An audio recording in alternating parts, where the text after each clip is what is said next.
start for the guys who can't make it. And a few of the guys in America who were keen but just can't make it. All right. So I put a little kind of like questions for you as well. So that's why I'll just be tilting my head so I'm not recording my other screen. But I think as someone who's kind of, established himself as a master martial arts, which takes dedication, even breaking into a little bit the kind of movie roles as well. In your experience, training in Kung Fu, what separates someone who sticks with it for years versus someone who gives up early or kind of gives up at the first hurdle?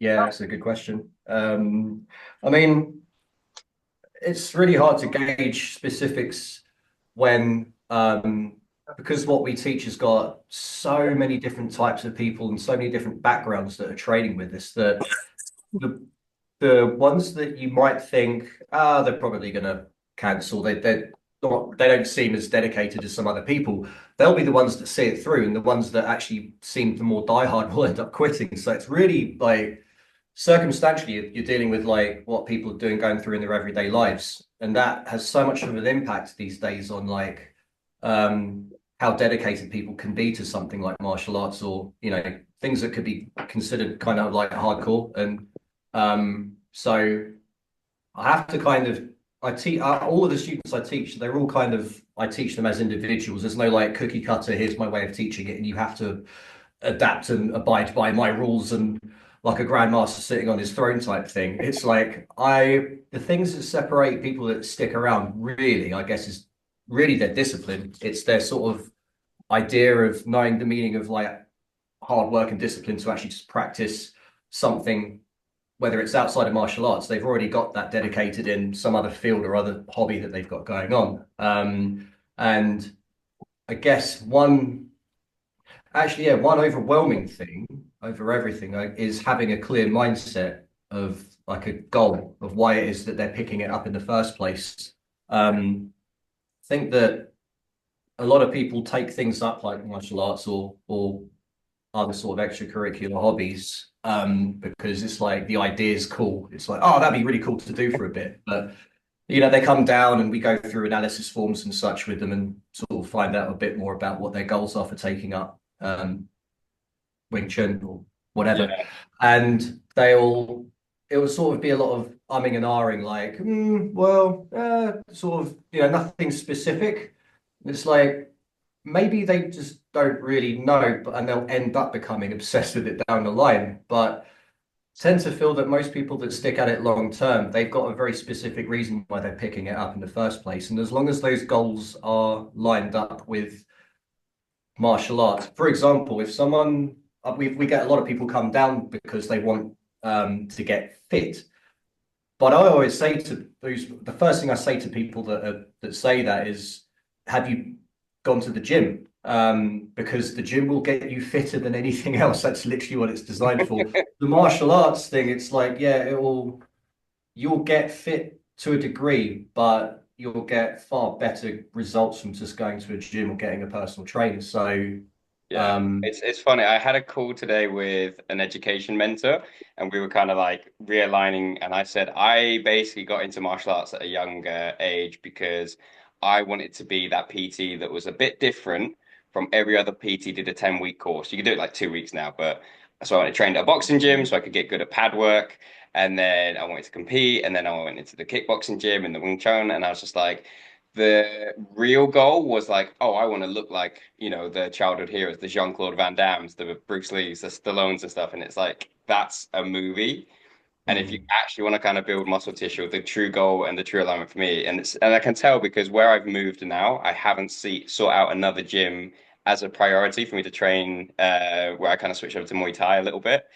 So it's very interesting you kind of say that. Do you think it's a bit more like you need to figure out if their motivation is more push or pull? So is it like negative mindset and it's push, push, push, or is it pull and it's like I'm gonna go to training tonight or I'm gonna do this thing tonight because I want to experience, I look forward to experiencing how my body is gonna move or it's gonna feel in like 6 months' time, 6 weeks' time, sort of thing.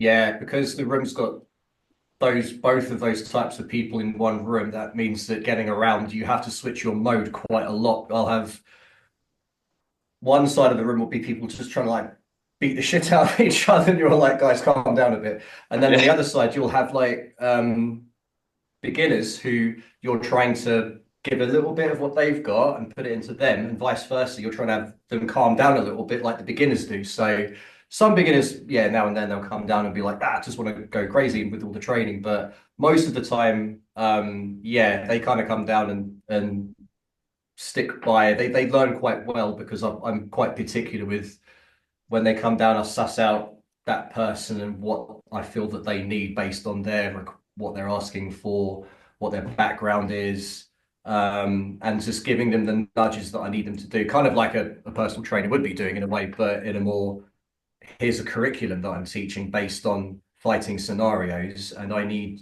you to pick up those certain skill sets one step at a time, and then based on that person's ability, where like I said, there's all sorts of ages and abilities and whatnot in a class at the same time. So they are all treated like individuals within the room. I think it's a lot easier for people like said schools earlier where they have like 20, 30 people in a room, Yeah. and it's kind of just you're left to just sort of do what you kind of want, and there's not much, direction there. People will lose interest very quickly with that, obviously. So, that's Interesting why we have a you cap. say that as well, because like three of the guys in the call right now have kind of followed me from when I was teaching small group, quote unquote, personal training. And there's nothing really personal about it when you're in a group. It's very, very hard. So like Exactly. sessions now that are planned for Karen and sessions that are planned for Greg and sessions that are planned for Hassan are very different from when they would have come to, okay, today, guys, it's the squat day. Oh, but I did legs yesterday. Yep, but today we're doing squats because that's what the TV is saying. Um, so yeah, I think that personal approach as well is so important as well, and it's really hard when the educator, Sifu coach starts to kind of take on more than like 30 clients because some people will just kind of like they'll turn up, they'll do the work, and they don't need too much. You just got to kind of keep them aligned and stuff. And then there's going to be the people who kind of drift off a little bit, maybe just disappear, and it's they're the ones you've got to kind of ask the five whys. So like, I want to lose weight. Okay, why? You don't ask it this way because it's condescending as shit, but you say, oh, because I think I'd feel better. Okay, why would that make you feel better? Oh, because the last time I was 10 kilos lighter, I felt better. Okay, cool. Why do you think? And it's again, it's just narrating that questions to think, how does this actually align? Is it a case of you're digging into some kind of past trauma, or is it external kind of goals? And it's like, well, I think I'm going to get more attention from the opposite sex or same sex. Where is that kind of true goal? Is it a case of do you find that a lot of the students as well that do well, they've kind of mastered that, or is it a bit of a mixed bag? Kind of a mix, like what you were just saying as well, just got me thinking about like we're going back to what their goals are, asking them the questions back and making them sort of be like, instead of do as you're told, it's like, how are you feeling about this? Are you feeling like actually asking them feedback back to you to check that they're sort of actually paying attention to the process. So it's not just sort of turning up, going through the motions and kind of before realizing it, getting nowhere fast. And the time spent in the class is spent actually training something. So yeah, it's just a constant circle of like and checking everybody, making sure that they're on par. It helps that I've got assistants Yeah.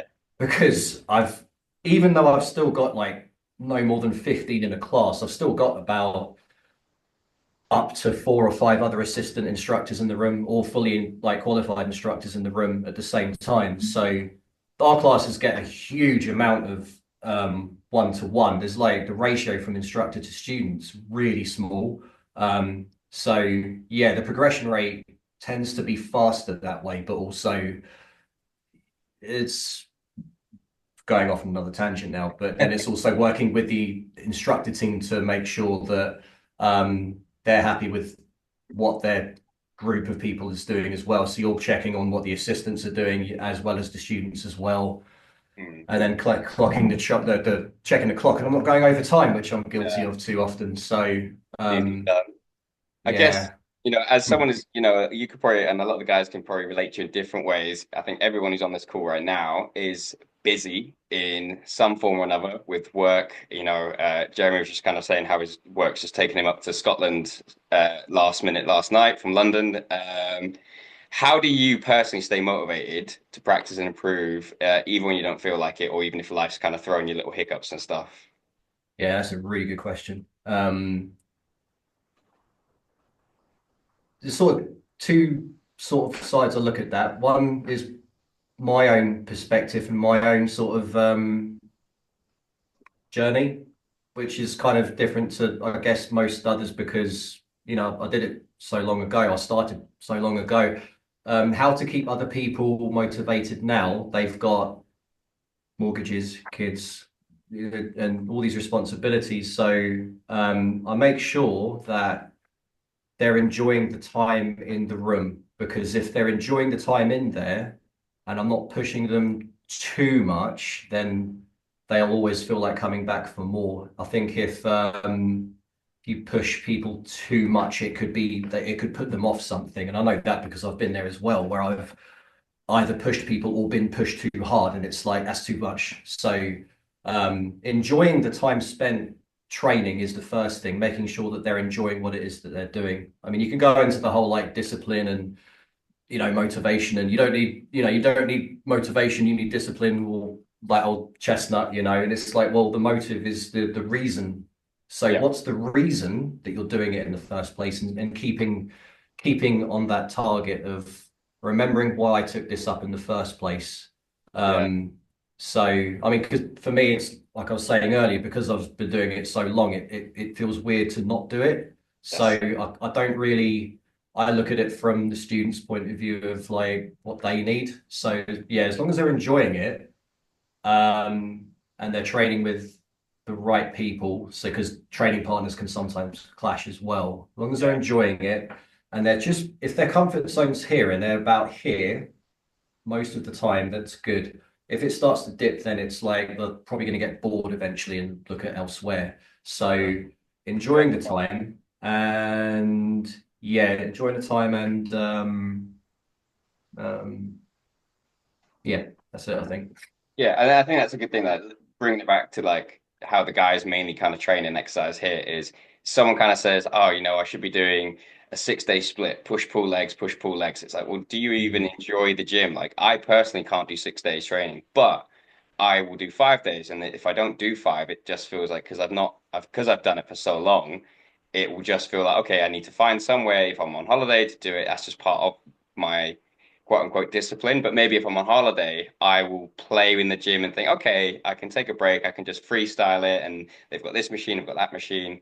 For someone who's trying to get that discipline and that motivation, they've got to kind of think, okay, do I enjoy this?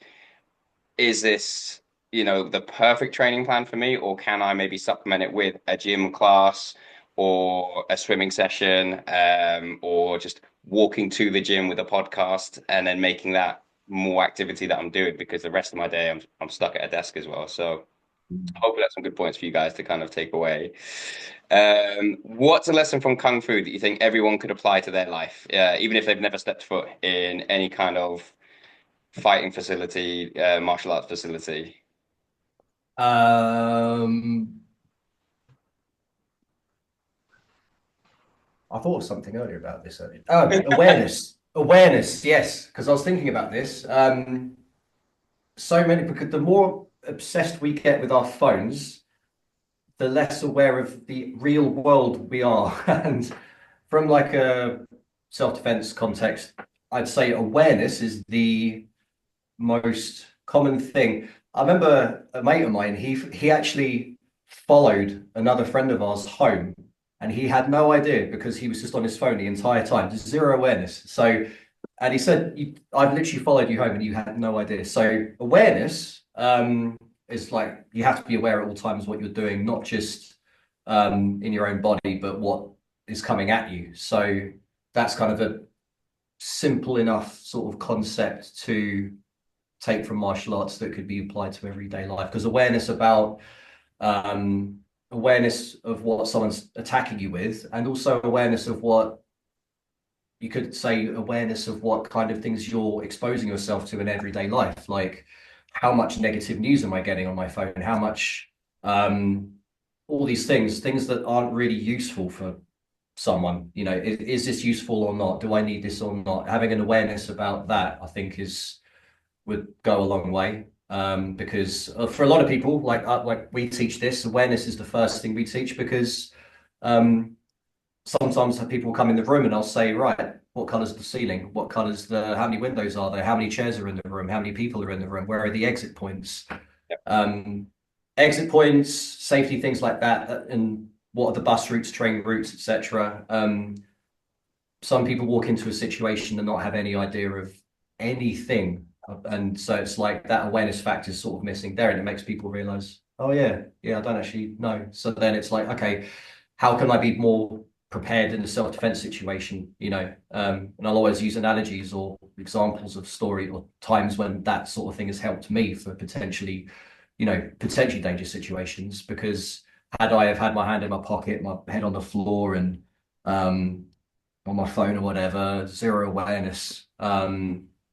Yeah, that's saved my skin on more than one occasion from just having an awareness of clocking a potential thing before anything happens. And a lot of the time, it's going into like your posture and stuff. I know we're going to talk about this later on, but it will make you aware about your how you hold yourself, Yeah. how you breathe, how you, etc., which we'll go on. Obviously, we'll go on to later. But I mean, awareness is probably the most overwhelming, simple kind of basic concept from I martial think, arts that you could. and I think as well, like from the mindset like world of coaching, because like the coaching world is moving very heavily into like longevity, and we're looking at HRVs and stuff, and we know scientifically that if you get out in nature, then your Yeah, HRV improves, your general mindset, your mood improves as well. So there's that element of like, don't be in nature and be on your phone. Be aware of your surroundings. Like, yeah, if you kind of need to tick two boxes with two birds, one stone, podcast as well, or your favorite music, but even just like listening to where you are, and it's just like, okay, cool. It's actually just the simple pleasures in life, and you're just more likely to be aware of those things as well. yeah. A couple things in chat. So Greg's just said the footwork and the drill stance have been the most memorable from his kung fu time when he did kung fu classes. Yeah, I always think about my balance as well. When I started paddleboarding, I was like, it's fine, I can do a jump back kick from kickboxing. And then turns out I could do sweet FA on a on a paddleboard for a good couple sessions. Yeah, yeah, yeah. Yeah, And balance. I mean, just your stance and posture and everything. Absolutely. yeah. Yeah, So I guess you've possibly worked with a few actors and potentially other martial artists themselves, maybe on set.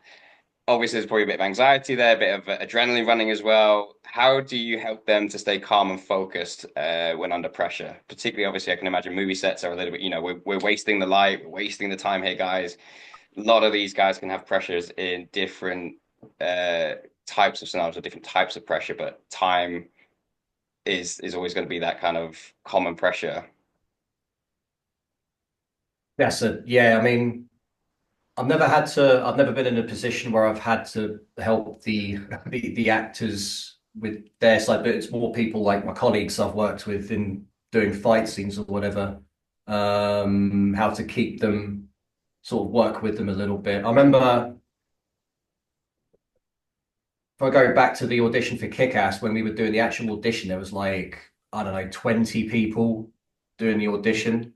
And the guy I was working with for our, it was just me and him doing the fight scene like two by two at a time. And he messed it up in the when everybody, the judges, the stunt coordinators were there assessing us. And I just said, I just gave him like a visual sort of, it's all right, restart, go again. And then just from doing that in like 2, 3 seconds, um, basically fixed the situation. But there are others, I've seen it happen where people will blip and get stressed and angry and like throw their toys out the pram and everything. It's Yeah. like, that's, yeah. So being someone, I guess, helping them under pressure and being able to cope with things under pressure helps. How you get to that sort of stage, I mean, there's a whole process to that. I mean, breathing.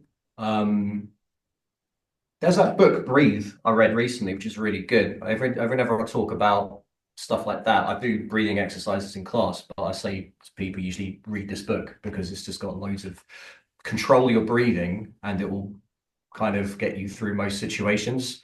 So, yeah, it's kind of just having enough of a controlling your breathing, controlling the situation, and being able to calm down a situation before it escalates. I guess part of that comes down to I've not studied NLP or stuff like that, but I mean, I guess there's some crossovers there. But students in class that may be panicking about something as well, handling that on a film set, like you said, because there's cameras, lights, directors, and a budget, so it's like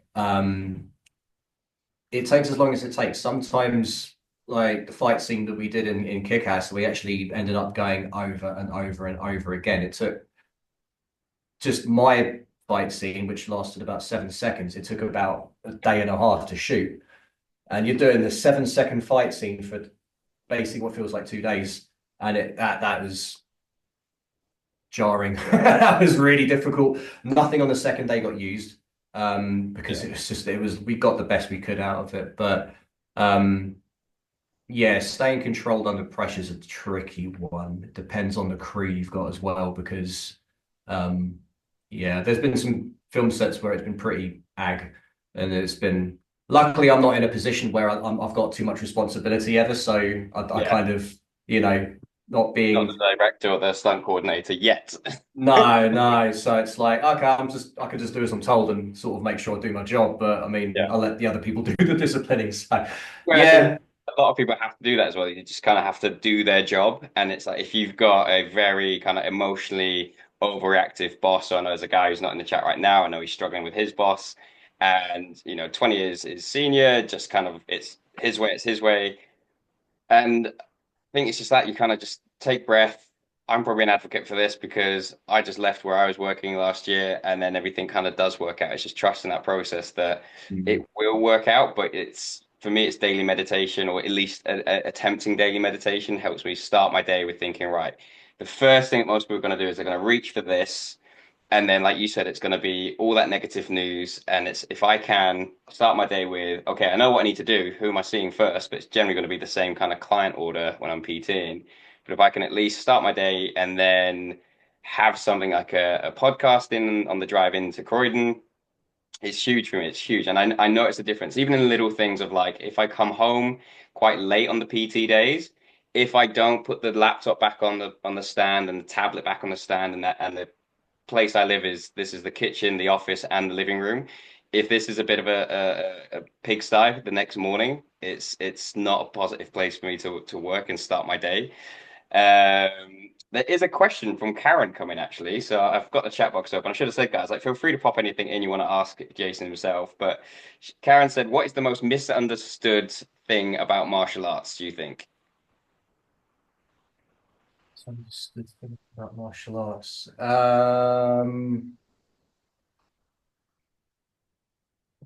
Tricky one. You could talk about invisible powers and pushing people over using the. I mean, I don't really. No, I tell a lie. I have met people that do believe in stuff like that, but it's so rare. I mean, I think the biggest, yeah, that stuff. Pushing people like Chief Force and they just Yeah, fall over in front of you, stuff like that. That's generation growing up on Dragon Ball Z. yeah, literally. So it's just like, yeah, they took that literally, like, oh my God. But yeah, I mean, those things are people that are susceptible to things like persuasion and stuff like that. Or they're on a payroll to fall over when they're told. So but I think that's becoming less and less common now. You don't really see you see that on the internet, not in real life. At least I've The never world really. of camera, everyone's got a studio camera in their pocket now, so it's very hard to kind of go and tell these stories of like, oh, this thing I went to. Uh, Yeah. are there any simple daily habits or drills from Kung Fu or anything else that you kind of do that someone who doesn't practice martial arts could benefit from, do you think? There's a really good exercise. Oh, I wonder if I could do it. Basically, it's. I'm going to take my headphones out one sec. Gonna This do is like kind a of a bit one from the finger push facility, up and just but say, yeah, just do one finger push daily up. exercise. So usually, so I was doing weapon stuff with the student anyway. Just weapons hanging around. Like, can't see where I am. Let me just. There you go. So how do you sit down? Do you sit down like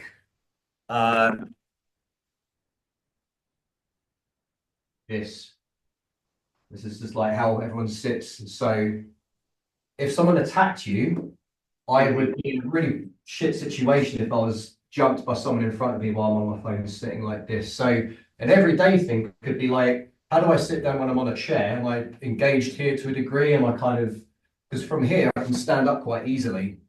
If I'm Yeah. sitting like this, I've got to, and someone comes at me, I've got to sit back and then stand back up. So if you sit down with a leg underneath you or something where you can easily, like a squat, just sit up and Mm. down. This is a real Feet touch the basic floor. thing. If you're sitting down, someone comes at you, I just stand up from here. That can translate into Guarantee everything. everyone who's off camera now probably just improve their posture. Yeah, I mean, I'm guilty of it. I don't always have the best posture. I have to remind myself of it. My drumming posture absolutely sucks sometimes, but that's just because my technique is still getting worked away. So yeah, that's probably an everyday thing from martial arts that could try and go over into like, everyday life, I guess. As I think Gregory Um, said earlier, particularly around the East Croydon station. yeah, well, God, get me started on Croydon. That's a completely Oh different man, webinar. Uh, yeah. if you only had 10 minutes a day to train your body, what would you do? Obviously, we kind of talked a bit about how martial arts is going to be one level of exercise and execution, and the result.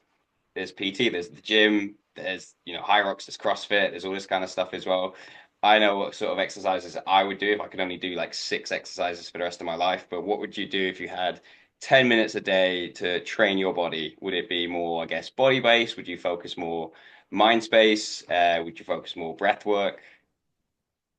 Um, Kind of for me, it depends on what I've been doing before that 10 minutes. So, or what I've been doing for that day or that week. If I've been focused quite a lot on doing the same thing, like if it was a lot of weight training, I'd probably just do a bit of form work, practicing my forms for a few minutes because you can do a lot of those in like a few minutes. I quite like to again, going back to like the enjoyment factor, I kind of enjoy just shadow boxing or doing forms because you don't need anything around you. You can literally just take what you've trained and then just practice it in the air.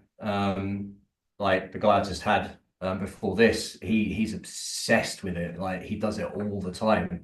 Before classes are starting, he's all he's doing is just running around the room shadow boxing or doing forms and like coming up with applications. So making that movement constant, like the whole movement is medicine thing. So um, yeah, I guess well, apart from like what had I been doing previously before that 10 minutes, generally, as long as you just keep moving, shadowboxing, I guess, is the thing because you don't need anything for it. Yeah, Yeah. I like mean, that. breath work, yeah, breath work's good as well. Breath work's good if you need 10 minutes to sort of calm down after something intense. Like, um, I don't often do it, but I do need to do it in my classes more, but have like a sort of relaxation after, because otherwise people leave class like charged up, and then you want to sort of calm them down again before they leave the room. Yeah. Otherwise, it's just full of red energy, but that doesn't often happen. But usually I wear them out with the circuit at the end, so that will wear them out to a degree. But yeah, I think like the main thing there is like obviously some people, and I know this from where I've done a bit of pad work with clients, and they've got this isn't for me. Or when I was going to Phoenix kickboxing and got my black belt there and stuff, and then you kind of got put into a position of trying to coach other people up. Some people just don't feel that confident throwing punches, and that's fine. That's just not, this isn't the sport for you. This isn't the recreational time for you. But I think the main thing to take away from it is move your body, and that's where something as simple as just like your steps. It's moving your body. It's so low effort, it's so low requirements, but it can sometimes just be, today's a lovely day to go do it. I think I've hit my steps by lunchtime. It can just be such a hard mind shift to kind of come to a cold dojo in winter or go out and do your steps when it's grey, dark, and miserable at 4 o'clock as well. But it's that circling back to we've built up habits, we've built up routine, we've got motive, we've got motivation. I move my body because I get to use my body is I think how I would take away that kind of that message there as well. And then I don't mind throwing a few punches and shadow boxing as well, but probably nothing to the level. Nothing's going to get me in a movie. Never know. No, I've seen you move. You could No, 100%. yeah, I've 100%. I've lost my cage fight and I lost my boxing fight, but I'd lost to a guy 20 years younger than me on the cage fight, and I think he's got to Ah, the UFC. So it's like I want him to get to the UFC so I can say I lost to a UFC fighter. awesome. That's a Uh, flex. That's still a flex. just small print of it if he was in there at the time. Yeah. I Karen helped said, that guy get yes, yes, there. my rib cage definitely helped him get there. Karen said as well after her question, "Who is the author?" Do you want to elaborate on that, Karen? Of the book. Oh, the book you were talking about. Yeah. Breathe. Oh no, I literally got it upstairs. I think if you just type breathe, it's a book. It like won a load of awards, I think. I can't think off the top of my head. I have Google right here. Google, Yeah, it yeah. won't come up on Spanish Amazon. Oh yeah, Karen's in Spain. Karen's in Madrid, so she might be getting a different a different breathe. Let's spread or something. Oh yeah, By James Nestor. that's the one. That's the There you one. go. Cool. Yeah. Thank James you. Nestor, Nestor. Um, so you've obviously appeared in a few movies because of your skills. What's the biggest difference? This is probably a fun question. What's the biggest difference between real kung fu versus what we will see in movie kung fu? The difference. Oh God. Well, so a lot of my students, they'll watch films and be like, "Ah, the fight scenes are too fake." Like, I got to a point now I can just enjoy the film for what it is and not like, that would never work. That's too fake. That's this, that's the other. So, because I know what it's like to be on a film set and do things that have to be cheated or exaggerated, and the whole timing on doing a fight scene has to be actually slower. Um, like when we did that first fight scene in Kick-Ass, we had to really pull back the tempo. So it was all kind of realistic stuff, but the timing from like camera angles to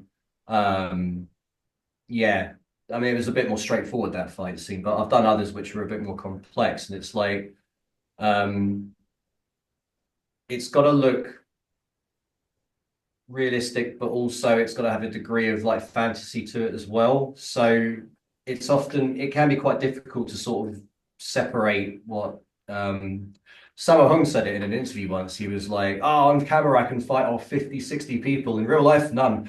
And it's like maybe not. I'm sure he could probably hold his own, but fantasy stuff to maybe that's why you get all these cheap blast people that can throw people over their minds. I mean, generally, I like fight scenes that look realistic. That's why the first Yip Man film was I guess, is Yeah. most people's favorite because it looks the most raw and the most realistic, and then it sort of expanded from there to look more cinematic and stuff. But there's sort of, if you know, I'll put it this way, all the different styles all the good stuff looks the same because there's a point where reality and fantasy is cut off. Yeah. And this like, yeah, that looks like it's legit.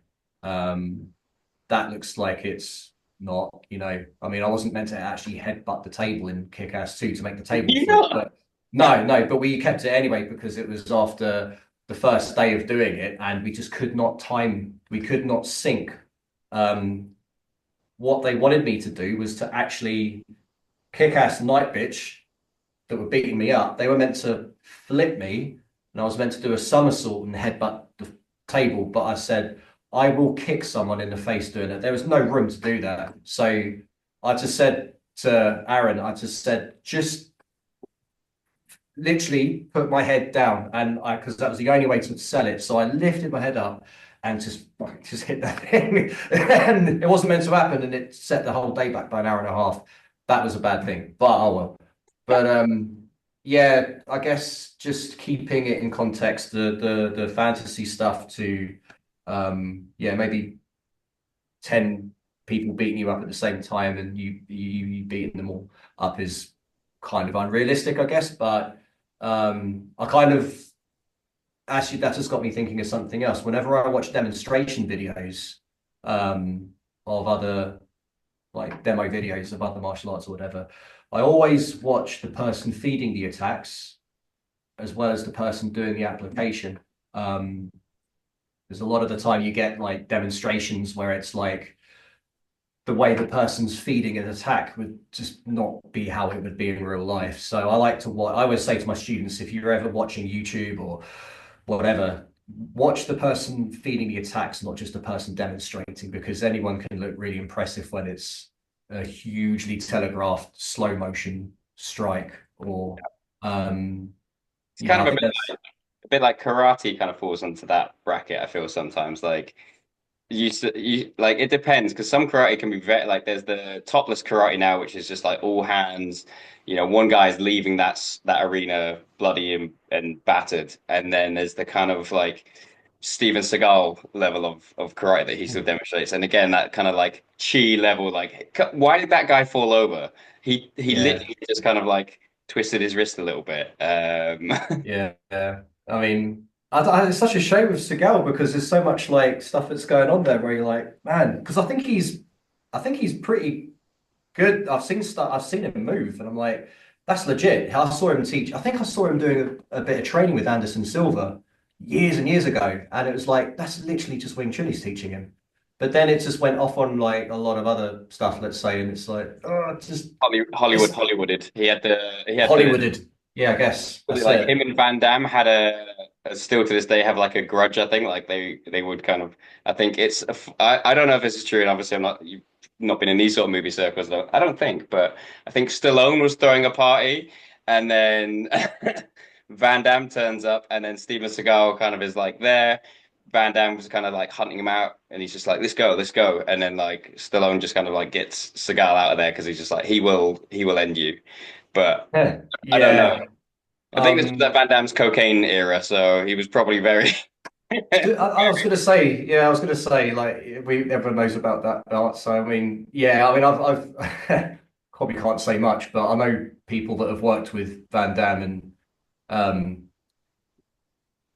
yeah, yeah, I'm like, That's it. ooh, That's it. That's oh, it. That's so easy to yeah, do it. It's one of those things. It's like never meet your heroes, right? it's Um, exactly. what would you say as a final kind of message you could let everyone kind of think about in trying to improve their own daily habits? So someone who is from trying to improve a PV on a squat to someone who is trying to just kind of see the next marker on the scales to someone trying to bring their general kind of health into a good position. Like what kind of, it's a very generalized answer. I know you're kind of having to search for here, but what would you find is a useful thing that maybe you still do because at your like are you older than me? I forget. Are you younger than me? Um, how old am I? Well, 37 this year. Okay, you were about the same age. So at 37 years of age, you still are pushing, I guess, to achieve more in your skill set. You are still trying to maybe maintain some skills. Obviously trying to push the career maybe a little bit more. What is it that kind of helps you get up and do that? And then that is a good message to kind of give everyone else to push their individual journeys. Um, I mean, I'm kind of lucky that I get to teach. My job is my hobby, and that's not, I guess that's not really normal. I mean, so it's hard No, to kind of I could say, oh, you just need to do this, you just need to do that. I mean, I know it works for me, but I'm in a kind of in a position where I can kind of manage my time a lot easier than most people. So I think that the steps in order to get is like going back to if you've got a goal, having a good step by step having a good day by day, one day at a time kind of attitude to something.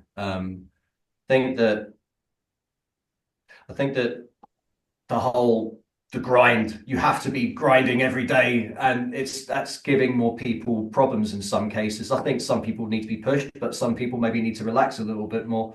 It yeah. depends.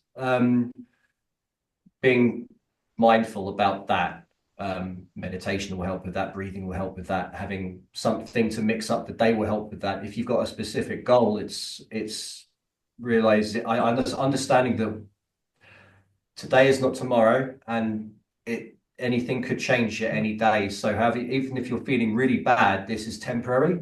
And if you're not happy with something right now, things change so quickly these days that you don't know what's around the corner. So just kind of easier said than done, but relaxing into the whole process of and enjoying the journey. And you will get to the destination at some point. But a lot of the time, it's just enjoying the process. Like the time spent, like I was saying earlier, about how do people stay on track? Well, I make sure that they're enjoying the time doing it. If it's a constant grind and they're stressed, there's a point where they're going to hit a wall with that. So then it's like, okay, take the foot off the accelerator a bit and just sort of readjust the journey. I mean, having a training partner can help with that hugely, but also working closely with your instructor, your coach, your PT, whatever, is going to do that as well. It's very difficult to kind of navigate these things solo. Having people around you to bounce back and forth with helps a lot. You know, being around the right type of people. Lots of little things can sort of help that one thing about keeping on path. And yeah, obviously everybody's circumstances are different to one another. So, I mean, for me right now, what I kind of just break up my time between different things. So I can get really stressed trying to improve. Like I'm going absolutely out of my mind right now with my drumming. I'm so utterly pissed off with my playing at the moment. And I'm like, right, I need to just I need to forget about that for a while. So then that means I can just focus on a bit more martial arts stuff, a bit more weightlifting, a little bit more whatever, you know. I think it's just having a bit of variety there will help as well. You know, it can get mundane doing this same thing every single day. So breaking things up, enjoying the journey, having good people around you, and obviously sleep enough, rest enough is hugely important. Now we're going down into all these sort of topics now. So Yeah. just having a good structure to everything. And But I think one thing that's huge there is like I've heard the analogy that in movies we have this whole kind of concept that the guy who's a bum and then he starts to shift his life around and he's gonna go and work the 9 to 5. You know, The Pursuit of Happiness is a great example, yeah, and that's a movie because everyone gets inspired by that. But there's no kind of movie celebration or cultural celebration for the person who's, working 14-hour days, who then kind of actually turns Slack off at 6 p.m. and goes and spends time with the dog or the wife or the kids or something. That's not in our kind of movie culture. It's just like, oh, you're just, rest harder than me, bro. yeah, It's just not a thing. no. Um, guys, I don't want to be aware of like how long we're taking Jason's time. Has anyone else got any questions you'd like to ask him personally? Just come on if you've got anything or anything you want to just kind of bring to the conversation that you can maybe relate to yourself if you've seen any ways to do it. I mean, I'm all yours now. I'm done for the rest of the day. So if you've got a bunch of stuff, just crack on, I'm done. Everyone's no one's come off mic. Everyone's happy. Everyone's happy. Everyone's just like practicing their seated position now, just making sure they're actually happy. They've muted it and they're just practicing. How am I Yeah. sitting? How am I breathing? Good. Everyone's just Googling your head slam in Kick-Ass 2 right now. Good. Give me hits. YouTube Yeah. likes There hits. you go. Cool. So what I'll do is I will say thank you for coming. Oh, hang on. We've got one. No, Greg's just laughing emoji. Ah. I'll end the recording, but just massive thank you for turning up. And then we'll just kind of finish it after the recording.